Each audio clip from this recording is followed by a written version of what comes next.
Tra gli episodi che segnano i rapporti di Carlo Anti, rettore dell'Università di Padova, con il musicista Gianfrancesco Malipiero, due sono degni di nota, in particolare per chi si occupa di studio e restituzione della musica antica tra 8 e 900. Il primo risale alla fine del 1935, quando Anti comunicò a Malipiero l'intenzione di istituire il corso di storia della musica nella facoltà di lettere dell'Università di Padova, convinto che quello fosse il luogo più adatto, sono sue parole, per fornire agli studenti una cultura filologica e storica che deve integrare necessariamente la parte tecnica e che altrove non si troverebbe. L'insegnamento venne di fatto attivato il 3 marzo 1936 e l'incarico fu affidato allo stesso Malipiero, allora titolare del corso di composizione al Liceo Musicale di Venezia.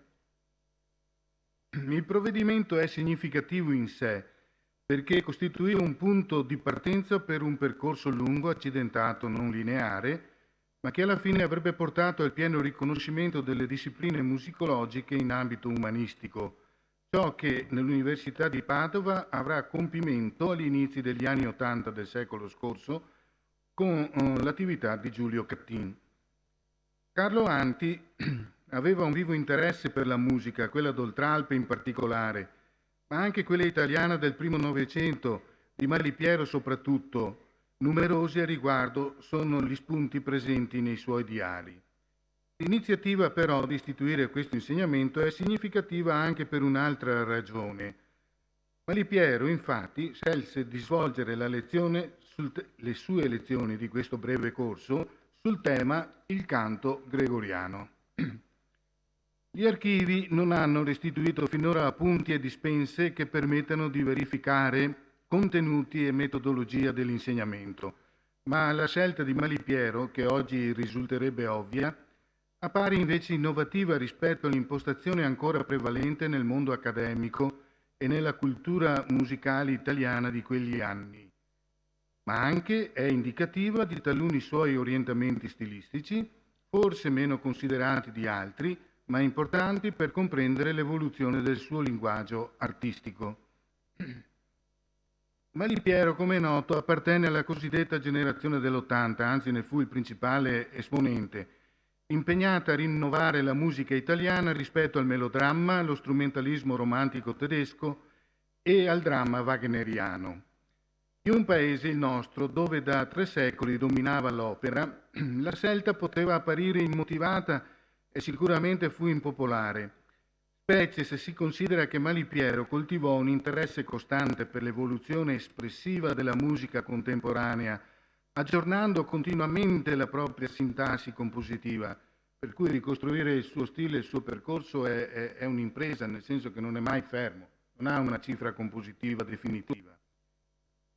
L'aspetto che più interessa però è che senza varcare la soglia della atonalità, cioè degli sperimentalismi più avanzati d'Oltralpe, egli praticò una tonalità liberamente allargata, facendo uso anche dei modi antichi e delle modalità del canto gregoriano, inteso, con le parole di Massimo Mila, come una specie di coscienza musicale sepolta della nazione, per attingervi le norme di una nuova melodia caratterizzata armonicamente dal sapore modale e ritmicamente dalla duttile obbedienza alla pronuncia della parola.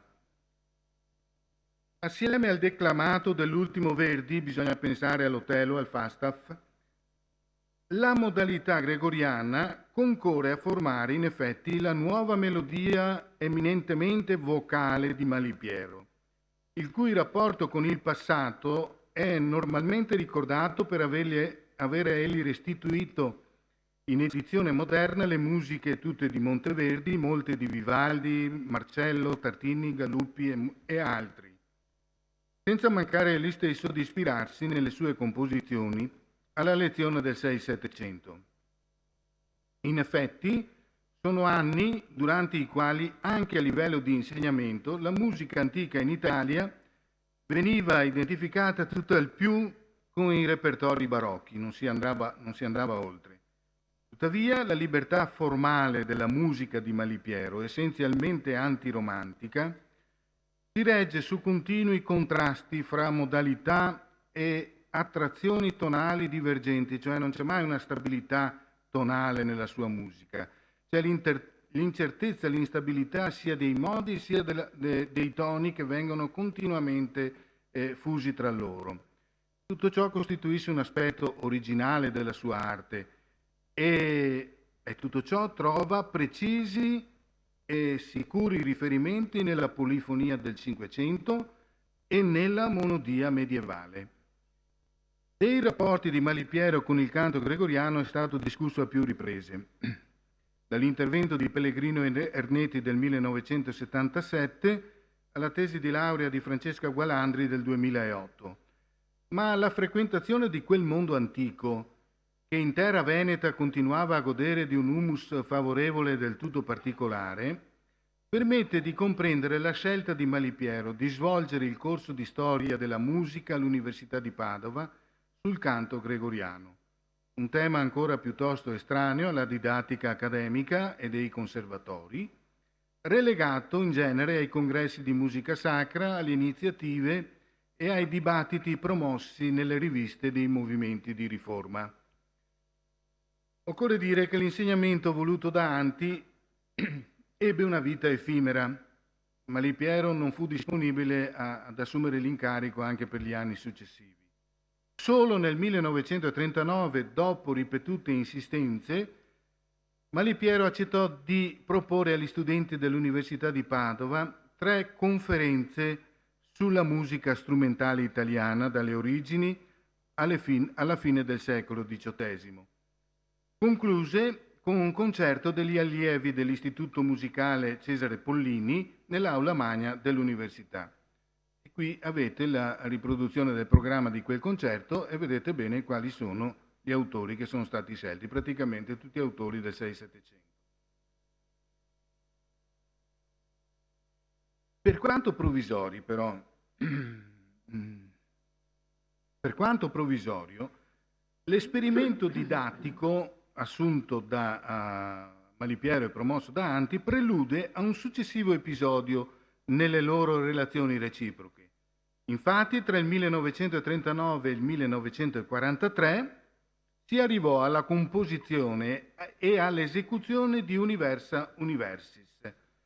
Il termine cantata dato a questa composizione nel titolo della mia relazione riprende la posizione utilizzata da Anti per riferirsi fin dall'inizio a una composizione di cui Malipiero non indicherà mai alcuna forma, tanto che nel catalogo incluso da Guido Maria Gatti nella miscellanea Gianfrancesco Malipiero del 1952 è rubricata tra le opere inclassificabili. In realtà essa riflette le scelte stilistiche e formali che il musicista andava in quegli anni elaborando. La gestazione di questa composizione si può ricostruire attraverso la corrispondenza conservata nell'archivio dell'Università di Padova e nel Fondo Malipiero della Fondazione Cini di Venezia.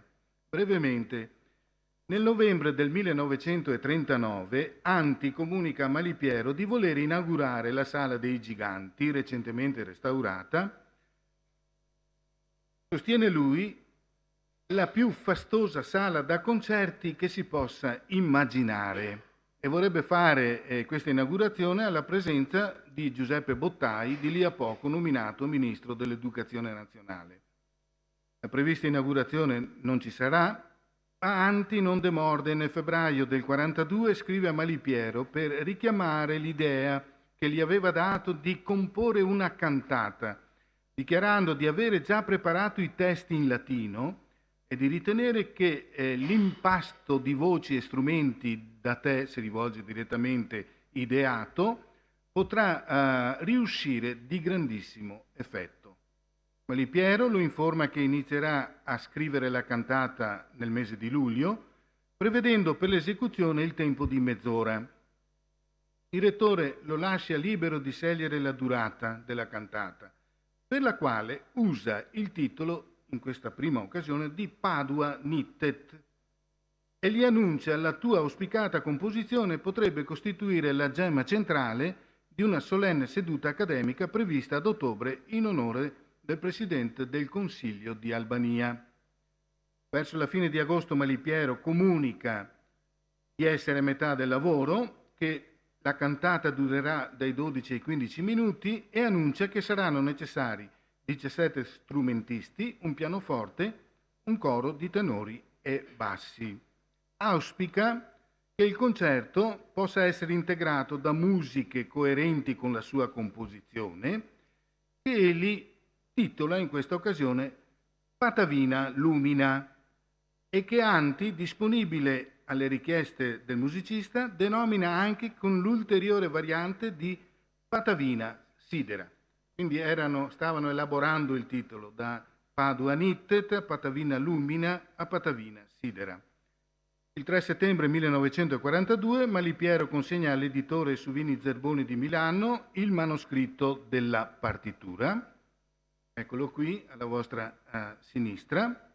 Questo è il frontespizio, e dà il titolo definitivo invece di Universa Universis, per coro, tenori, bassi e 19 strumenti.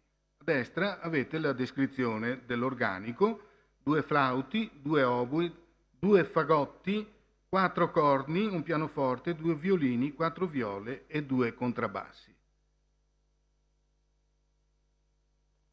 Questo è l'incipit, cioè la prima carta del manoscritto autografo alla vostra sinistra, e alla vostra destra l'ultima carta, dove è indicata anche la data di conclusione, 3 settembre 1942, della composizione.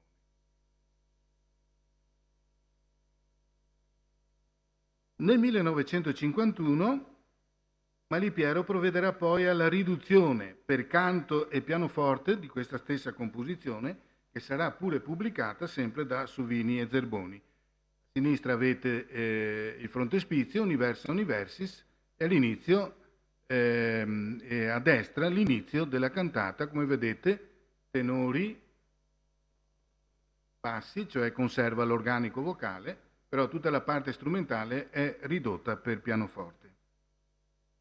Egli, in questa occasione, propone di completare il programma con le sue 4 canzoni antiche, molto presumibilmente le 4 vecchie canzoni per voce e 7 strumenti che aveva composto nel 1940, e con i ritrovari per 11 strumenti, sempre suoi, del 1926.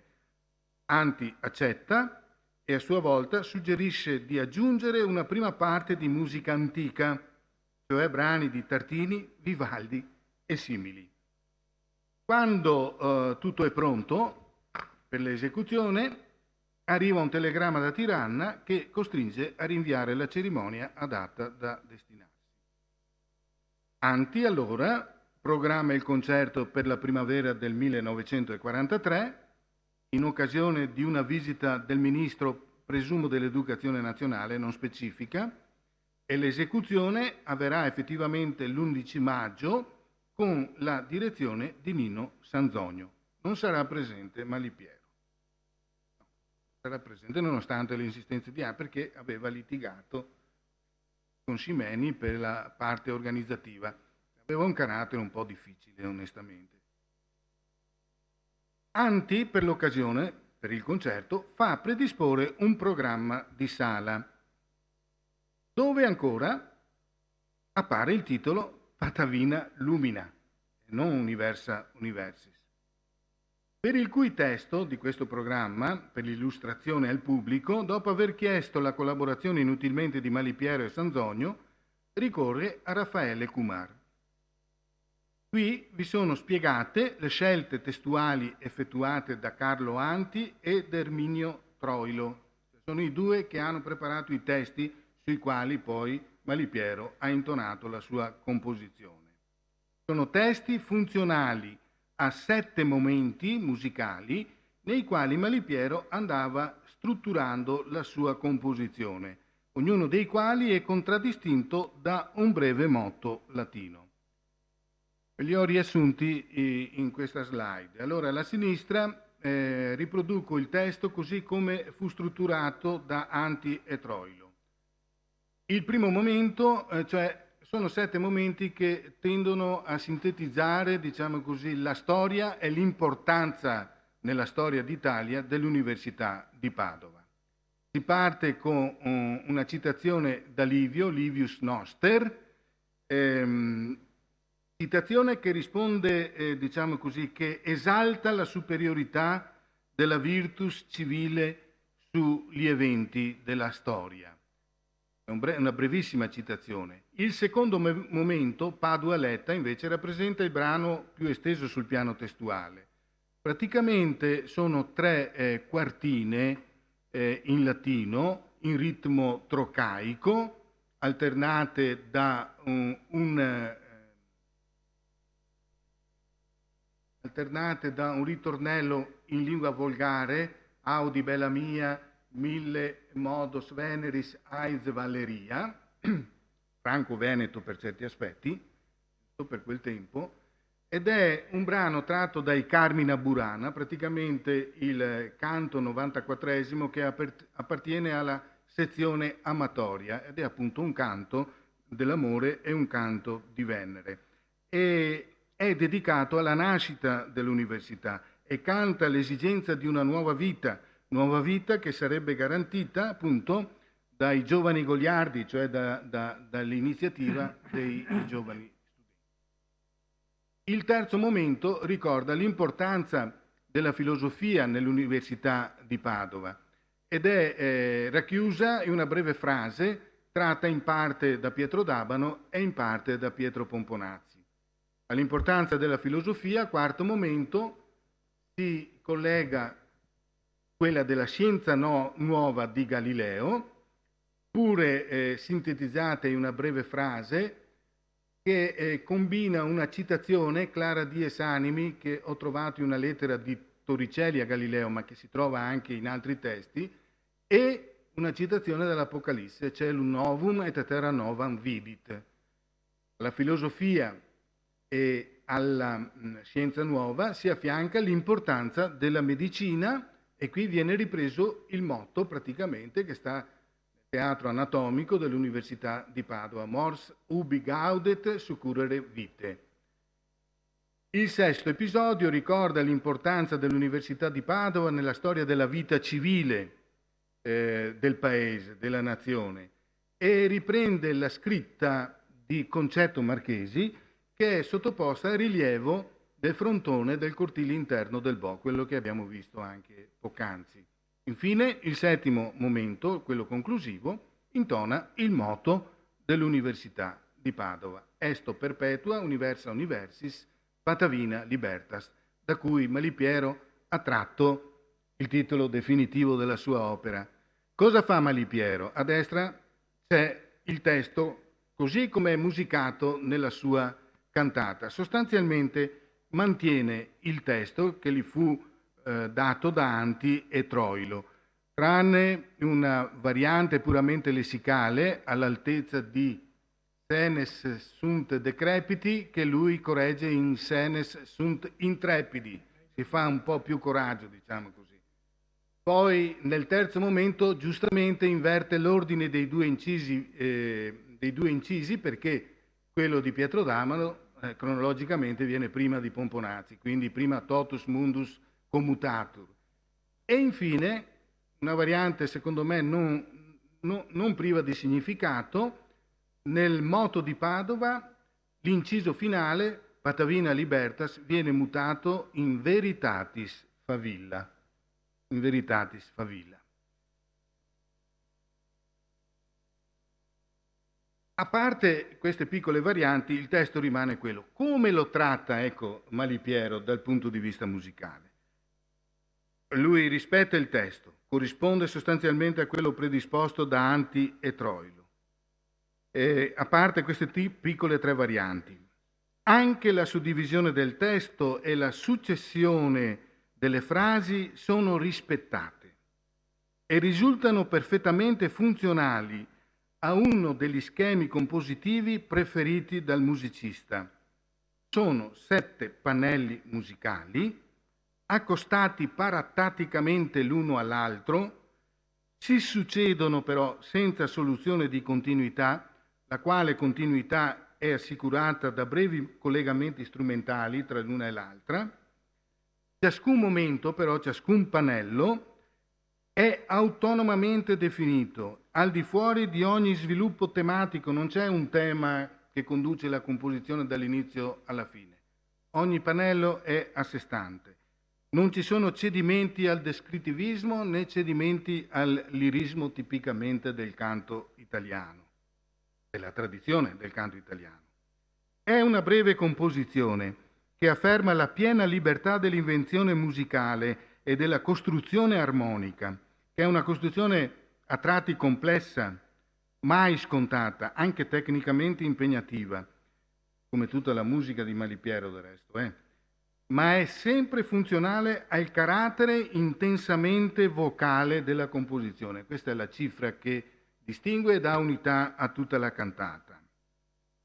In questo, cioè in questo aspetto della vocalità, preeminente della vocalità, prima ancora che nella natura dei testi, sta il vero legame profondo di Malipiero con la tradizione antica.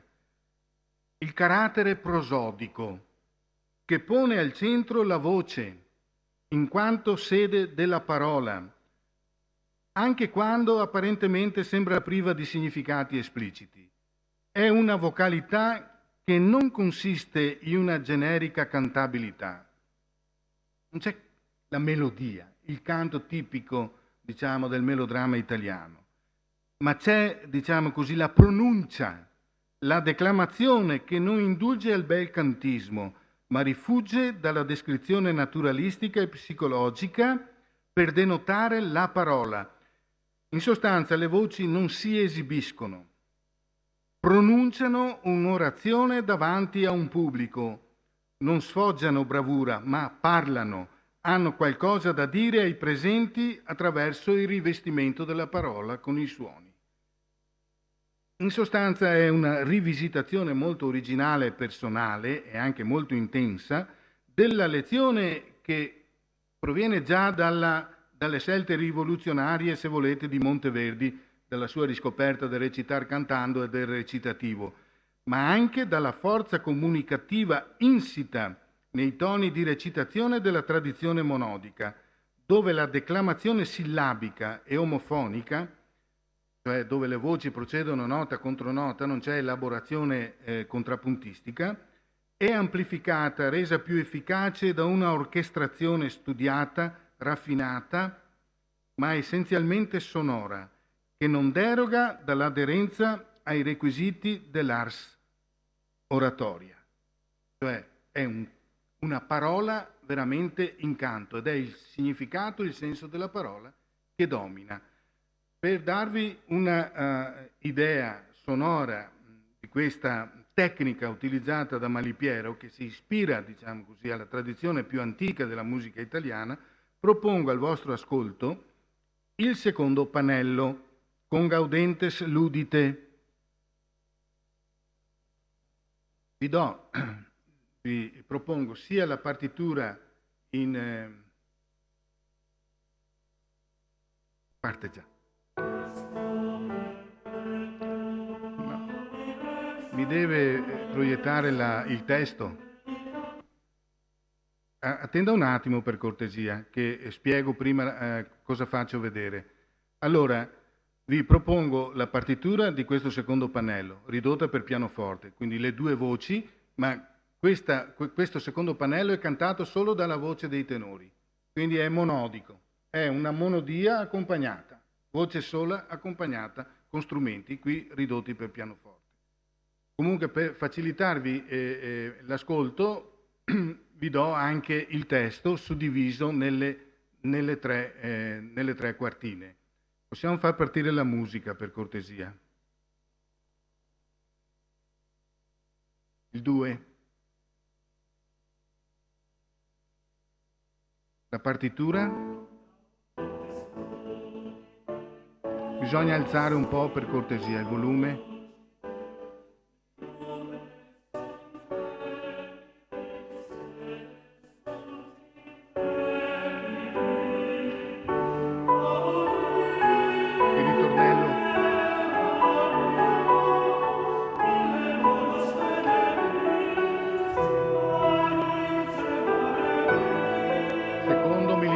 Veneris.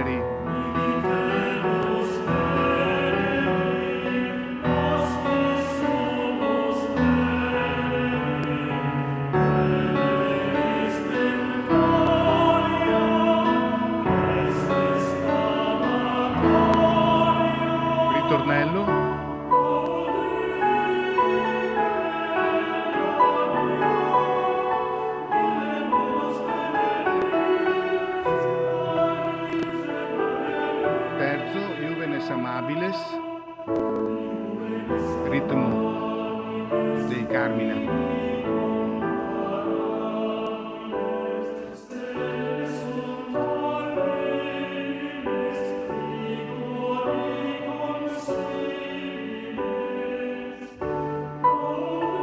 Ritornello.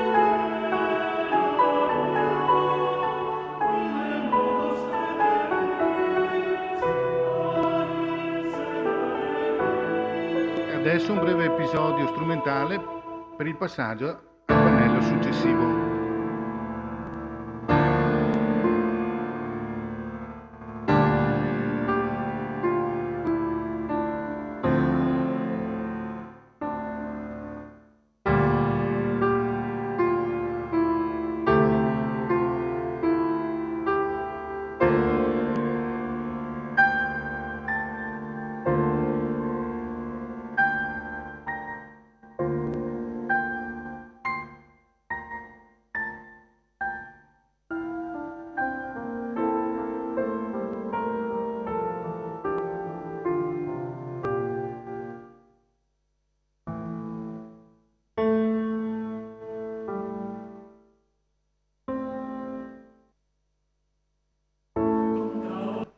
Se ci fosse il tempo, si potrebbe ascoltare anche l'ultimo pannello, quello relativo al motto dell'università.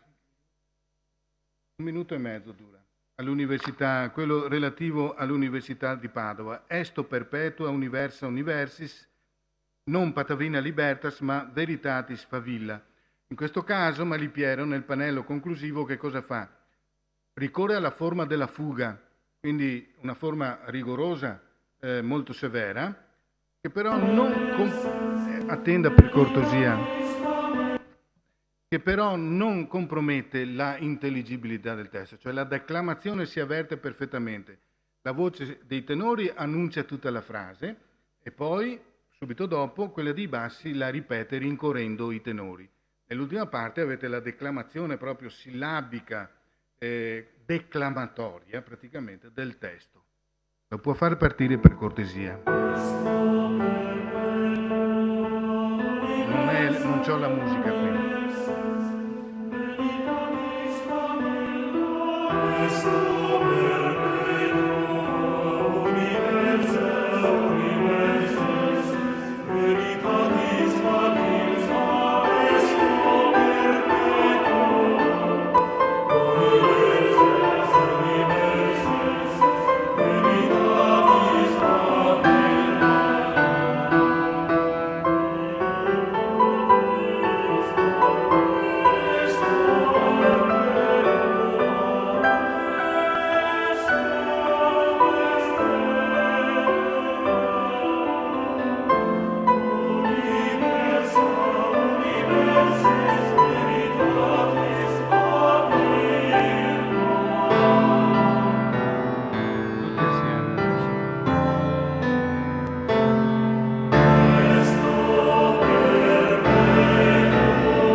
Accordi vuoti e finali minore modale perfettamente.